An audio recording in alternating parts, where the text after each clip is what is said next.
नमः शिवाय। हर हर Mahadev. Who is Lord Shiva? कौन है भगवान शिव?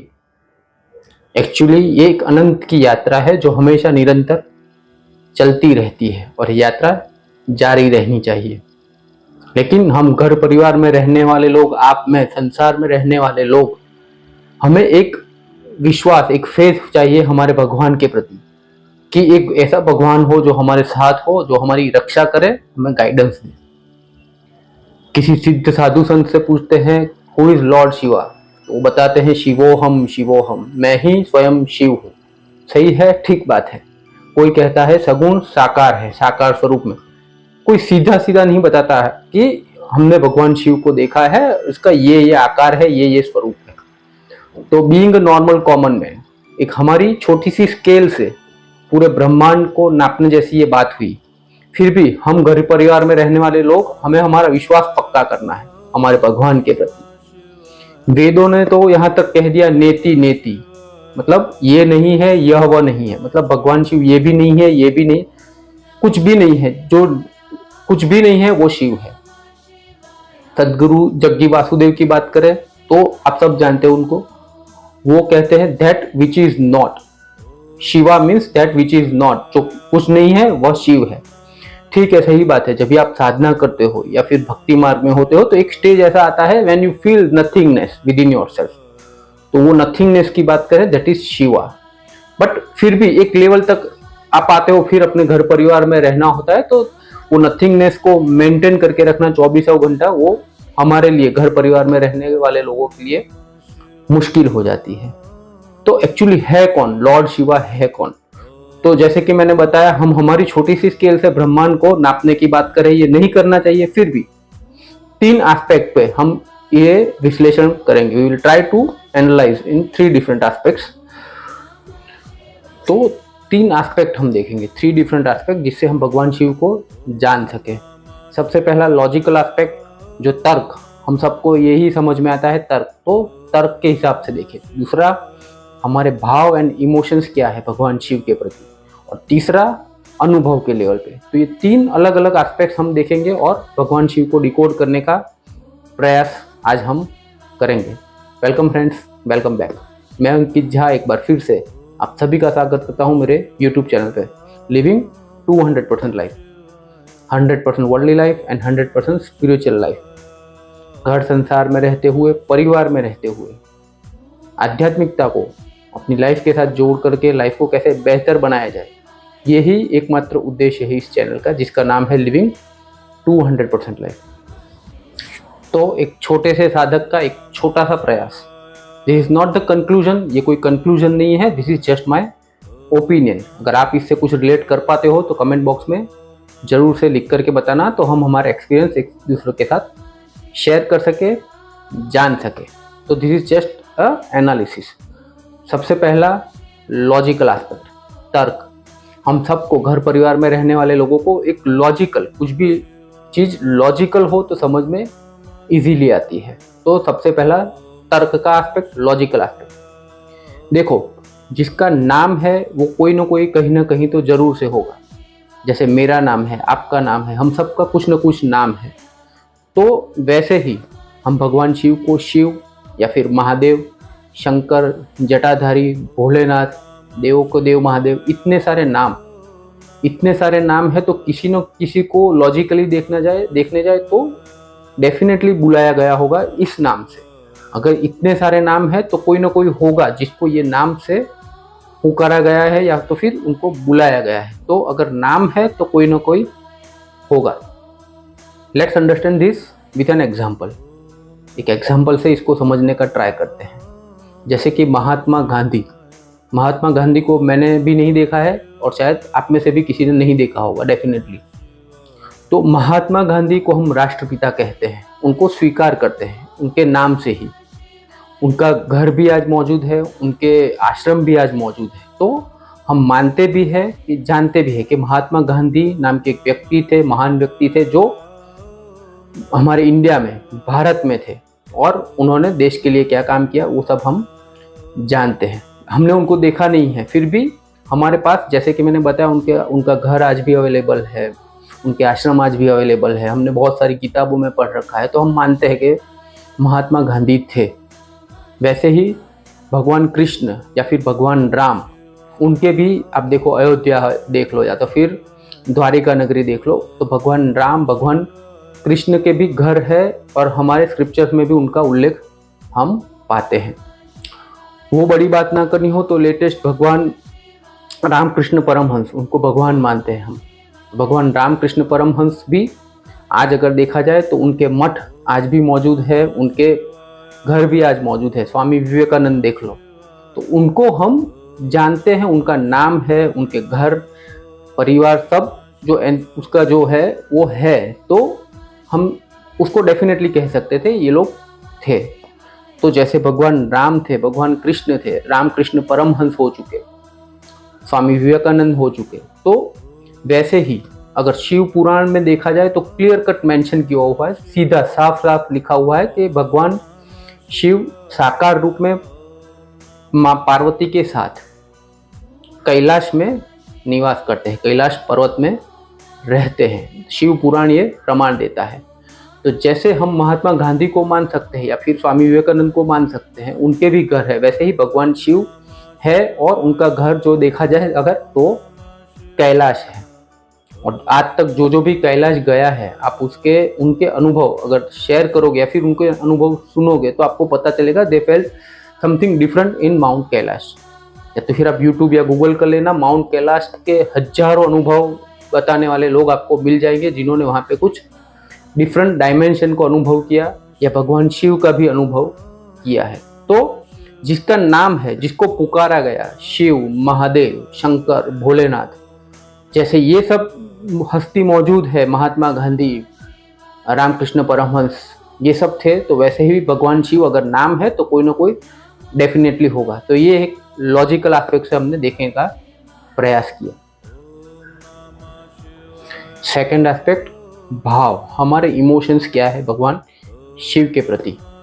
देखो, भारतीय कल्चर में हम सबको बचपन से ही सिखाया जाता है कि भगवान शिव की लिंग के रूप में पूजा करनी है, उनके ऊपर जल चढ़ाओ या फिर उनके दर्शन करने जाओ, दूध चढ़ाया जाता है।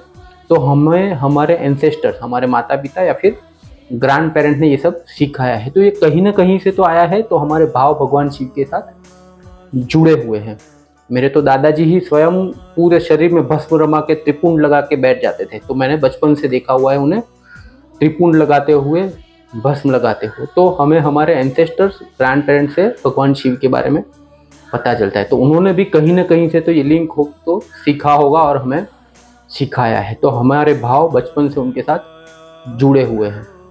फिर से अगर शिव पुराण की बात करूं, रिसेंटली मैं पढ़ रहा था, शिव पुराण की माने तो भगवान शिव सदाशिव निराकार रूप में अनंत ब्रह्मांड में रहते हैं।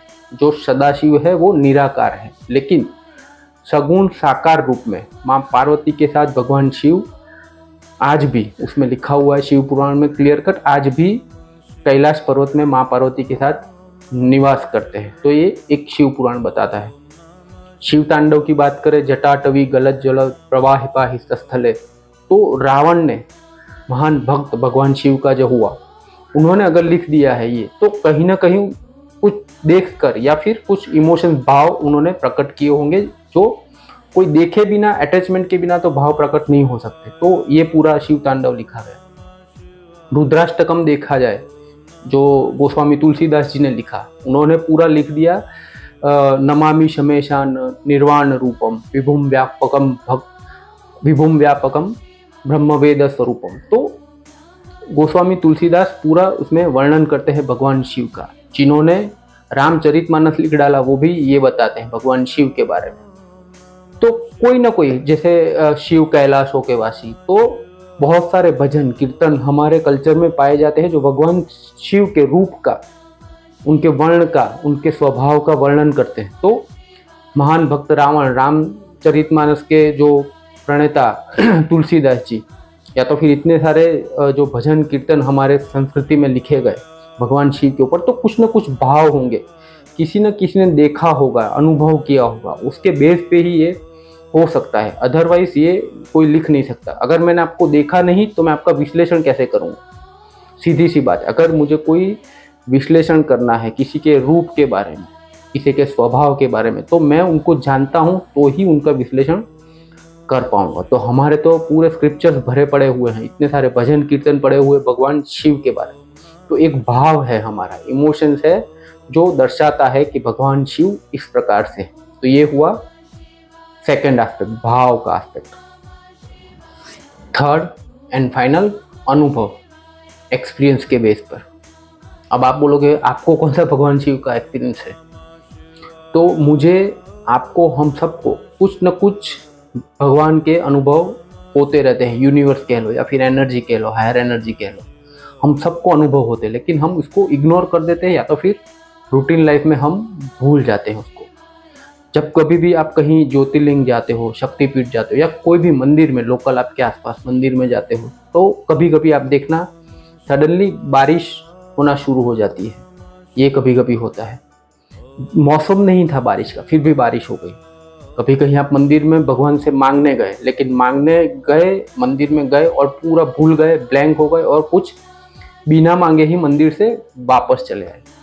कोई मंदिर या ज्योतिर्लिंग में गए और स्वतः ही without any reason you started feeling happy, अपने खुशी का, आनंद का अनुभव करना शुरू कर दिया।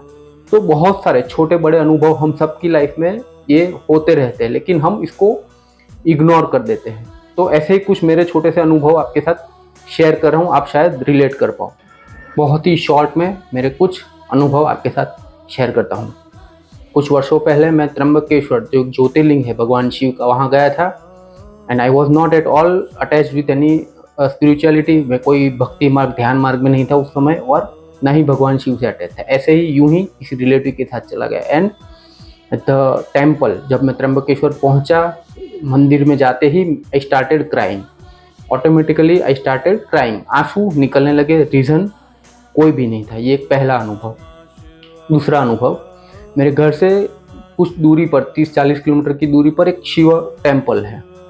तो आज से कुछ 15 साल पहले मैं पहली बार गया, और आज तक I don't know why, I don't have any reason also, मैं रेगुलरली वहाँ जाता हूँ, पता नहीं, without any plan I regularly go to there.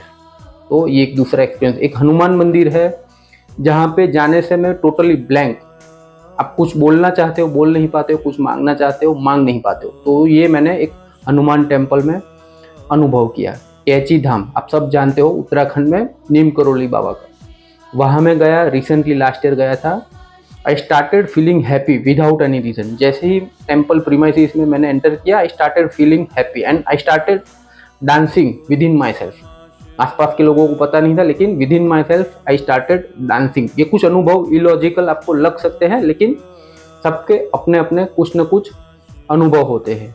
एक शिवा टेम्पल मैंने देखा, वहाँ पे आरती होने के टाइम, जब आरती शुरू होती है, अचानक कहीं से 3-4 डॉग, स्वान देवता आ जाते हैं, वो भी आरती अपने ही एक आवाज़ में गाने लगते हैं। आरती खत्म होते ही वहाँ से वो चले जाते हैं। तो ये ऐसे बहुत सारे छोटे छोटे एक्सपीरियंस आपको भी शायद हुए होंगे। कहीं किसी टेम्पल में आप जाते हो और सडनली ध्यान अच्छा लग जाता है, बहुत ही गहरा और अच्छा ध्यान लग जाता है। तो भारतवर्ष में बहुत सारे ऐसे शक्तिशाली स्थान है, तीर्थ स्थल है। केदारनाथ आप जाओ, कैलाश जाओ, ये सब के एक्सपीरियंस आप ऑनलाइन भी चेक कर सकते हो, बहुत सारे लोगों ने बताए। तो आपके जो भगवान है, यूनिवर्स है, वो डायरेक्टली इनडायरेक्टली आपको हिंट दे देते हैं। मैंने बताया आपको कि कहीं गए ज्योतिर्लिंग और बारिश हो गई, शक्तिपीठ गए, मौसम नहीं था लेकिन फिर भी बारिश हो जाती है। तो directly indirectly the higher powers, जो भगवान कह लो, यूनिवर्स कह लो, वो आपको एक मैसेज देते हैं कि आपकी अटेंडेंस वहाँ पे लग गई है।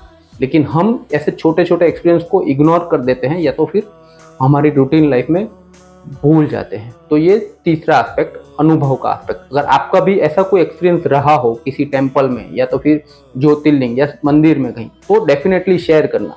तो जैसे कि मैंने बताया, हम एक दूसरे के एक्सपीरियंस शेयर करके हमारा विश्वास और भी मजबूत पक्का कर सकते हैं। तो भगवान शिव तक की यात्रा अनंत की यात्रा है। ये यात्रा जारी है और जारी रहनी भी चाहिए।